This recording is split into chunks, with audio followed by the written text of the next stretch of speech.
అంటే పిల్లలు కావాలి అనుకునే వాళ్ళు ప్రతి ఒక్కరు అంటే మీ దగ్గరికి వచ్చిన వాళ్ళందరికీ ఇది సజెస్ట్ చేస్తారా? అది జెనెటిక్ టెస్ట్ అనేది ఎలాంటి వాళ్ళకు మీరు చెప్తారు? యుఎస్లో కానివ్వండి, వెస్ట్లో అందరూ ఐవీఎఫ్ చేసుకున్న ప్రతి ఒక్కళ్ళకి జెనెటిక్ టెస్ట్ ఈ పీజీటీఏ అంటాం అనమాట. ఇక్కడ ఎంతవరకు అవేర్నెస్ ఉంది?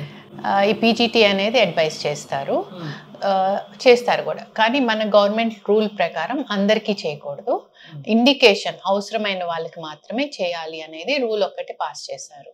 సో ఏజ్ ఎక్కువ ఉన్న వాళ్ళకి మెయిన్గా ఇంపార్టెంట్, లైక్ 35, 36 అబౌవ్ ఏజ్ ఉన్న వాళ్ళు ఎవరైనా కానీ ఈ టెస్ట్ చేయటం వల్ల అబ్నార్మల్ క్రోమోజోమ్ ఉన్న ఎంబ్రియోస్ని తీసేస్తాము, ఓన్లీ నార్మల్ ఎంబ్రియోస్ని పెడతాం. కాబట్టి వాళ్ళ సక్సెస్ రేటు ఇంప్రూవ్ అవుతుంది, బేబీ యొక్క హెల్త్లో కూడా ఇబ్బందులు రాకుండా ఉంటాయి.